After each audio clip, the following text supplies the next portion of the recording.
नमस्कार प्रिय दर्शक बंधु मु अजय मिश्र स्वागत करुच्ची विधि विधान ओडिया चैनल पुणी एक नूतन अध्याय। दर्शक बंधु पद्म पुराण उल्लेख अच्छी थरे शंकर भगवान माता पार्वती को निज सहित खाइबा डाकिबारे माता पार्वती कहले मु बर्तमान विष्णु सहस्र नाम जप करुच्ची तेणु मोर विलंब हेब आपण खाई दियंतु कारण विष्णु भगवान हजार थर नाम जप कर समय लगे नाम जप सरिया पर मु प्रसाद ग्रहण करी आपण आग भोजन ग्रहण कर दियंतु।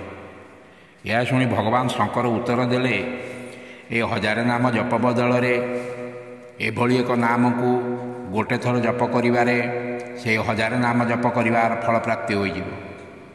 दर्शक बंधु परम दयालु हनुमान जी कृपा लाभ हो गले परम सौभाग्य प्राप्ति होता है।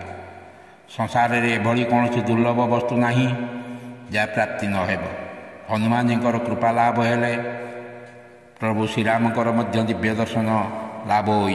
महर्षि वाल्मीकि रामायण रे हनुमान जी सम्बन्ध लिखिं लंकार राम रावण युद्ध हनुमान जी ही थे प्रभु श्रीराम परम सेवक।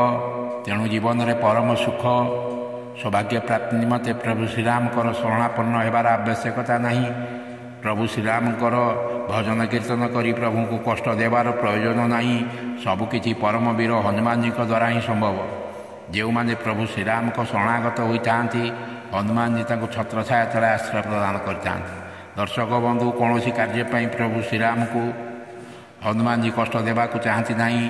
तेणु से भक्त को परम गति परम मुक्ति परम शांति आनंद प्रदान करते।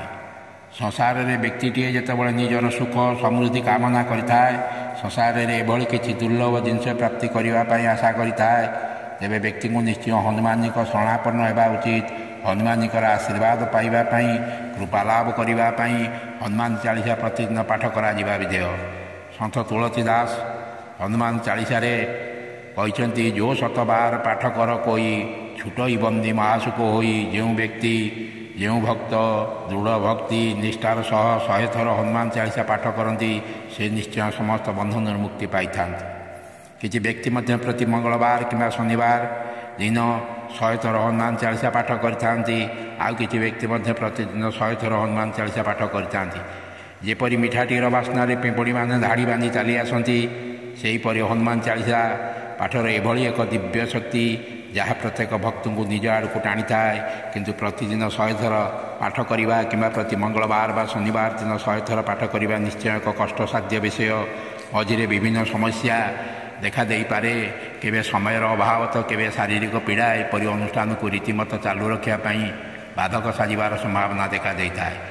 तेणु सब भक्ति प्रेमर विषय केवल भक्ति भाव जय हनुमान कहीदे हनुमान जी करुणा लाभ हो केवल ये दृढ़ भक्ति एवं दृढ़ आत्मविश्वास निश्चय आवश्यक। एठारे सन्त तुलसीदास 100 थर पाठ करने कहीं कहले गोटे थर कहीं नुहे।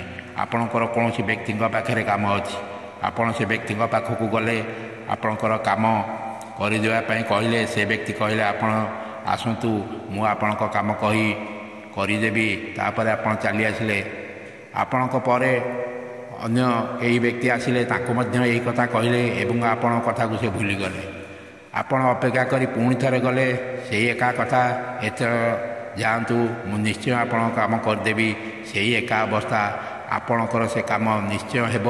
किंतु आपण बारंबार जाई से व्यक्ति को आपण विरक्त करैबा परे आपणकर काम निश्चय आपण से सफलता ही पाइबे। प्रभु को थरे डाकिले शुणिले 100 थर डाकिले निश्चय शुणिबे।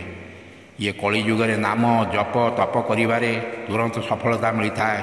तेणु प्रभु को कृपा लाभ करने को जप तप भजन कीर्तन निहाती आवश्यक अच्छी।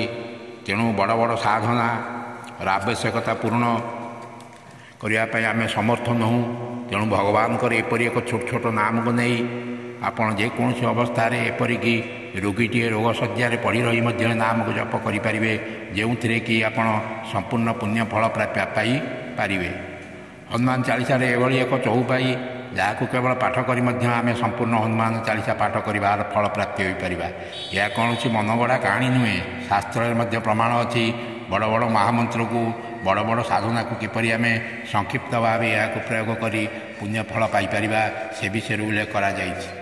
ଈଶ୍ୱର ଏକ ଅଲଗା ଅଲଗା ରୂପରେ ଆମେ ତାଙ୍କୁ ପୂଜାପାଠ କରିଥାଉ।